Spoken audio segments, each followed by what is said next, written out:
अगर आप अपने बच्चे को फोन चलाते हुए देखते हैं तो ये मत सोचिएगा कि वो साधारण सा गेम खेल रहे हैं या फिर साधारण से किसी से चैटिंग कर रहे हैं, क्योंकि यही गलतफहमी बच्चों को किस दिशा में ले जाती है ये आपको समझ भी नहीं आ पाता।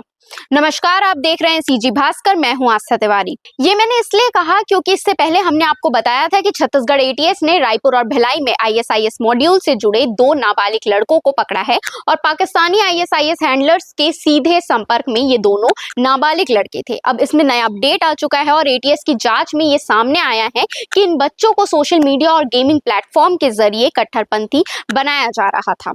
हैंडलर्स उन्हें डार्क वेब, फर्जी आईपी और वीपीएन इस्तेमाल करना सिखा रहे थे।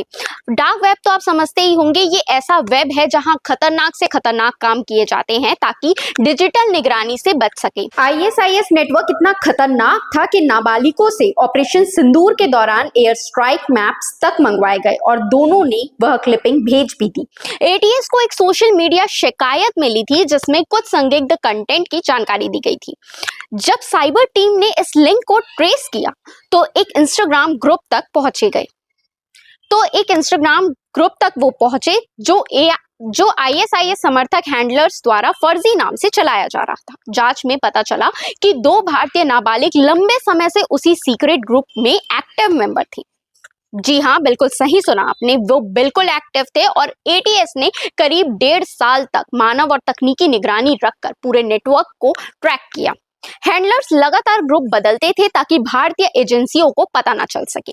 यहां तक कि ऑपरेशन सिंदूर को लेकर मैप्स भेजे गए जब भारत पाकिस्तान के बीच मीडिया ब्लैकआउट लागू था। उसी दौरान पाकिस्तानी हैंडलर्स ने नाबालिगों से संपर्क बढ़ाया। उन्होंने देश में चल रहे ऑपरेशन सिंदूर से जुड़े न्यूज क्लिप्स और स्ट्राइक मैप्स की मांग की। दोनों भारतीय छात्रों ने टीवी पर दिखाए जा रहे एयर स्ट्राइक मैप्स रिकॉर्ड किए और इंस्टाग्राम के सीक्रेट चैनल पर भेज भी दिए।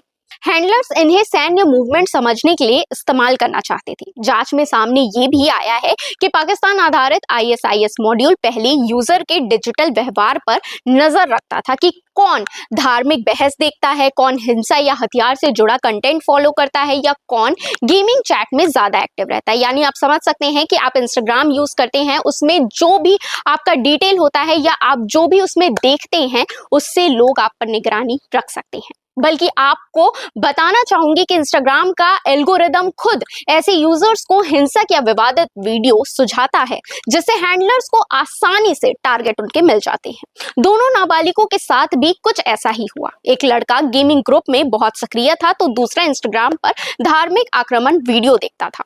पहले उन्हें प्रेरणात्मक और धार्मिक कंटेंट भेजा गया, फिर धीरे धीरे जिहादी भाषण, हिंसक वीडियो और कट्टरपंथी मैसेज भेजे जाने लगे, जैसे कि तुम असली मुजाहिद हो, तुम सच्चे बहादुर हो जैसे मैसेज देकर उनका भरोसा जीत लिया गया।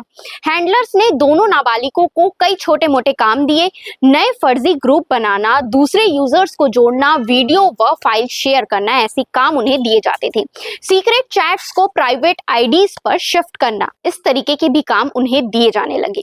ये टास्क धीरे धीरे उन्हें नेटवर्क का हिस्सा बनाने की रणनीति थी। वही जब एटीएस ने दोनों के परिवारों को चैट, स्क्रीनशॉट, फर्जी आईडीज और हिंसक कंटेंट के सबूत दिखाए तो परिजन हैरान रह गए। उन्हें बिल्कुल पता नहीं था कि उनके बच्चे किस खतरे में फंस चुके हैं। चूंकि दोनों नाबालिग है इसलिए पूछताछ जुवेनाइल जस्टिस एक्ट के तहत परिवार की मौजूदगी में ही की जा रही थी और मनोवैज्ञानिक काउंसलिंग भी जारी थी। वहीं आपको बता दो, एक नाबालिग के पिता सीआरपीएफ जवान है जबकि दूसरे के पिता ऑटो चलाते हैं। वहीं कल एक और खबर आई थी कि भिलाई के 4 और नाबालिगों से भी पूछताछ की जा रही है। वो फरीदनगर के रहने वाले हैं। हालांकि उन्हें अभी उनके परिजनों को सौंप दिया गया है और इन पर भी नजर बनाए रखी है एटीएस की टीम। और तो और पेरेंट्स को भी कहा है कि उन पर नजर बनाए रखें। लेकिन इस पूरे मामले को लेकर आप क्या कहना चाहेंगे, क्योंकि जिस तरीके से सोशल मीडिया का इस्तेमाल किया गया है और सबूत जो मिले हैं कि उन्हें डार्क वेब तक यूज कराना सिखा रहे थे, यहाँ तक कि ऑपरेशन सिंदूर की क्लिपिंग्स उनसे मंगाई गई थी। कितना खतरनाक हो सकता था ये अगर एटीएस की टीम को इसकी खबर ना लगती। इस पूरे मामले पर आप क्या कहना चाहेंगे, कमेंट करके जरूर बताइएगा और ऐसे ही अपडेट्स के लिए सीजी भास्कर के साथ जुड़े रहें।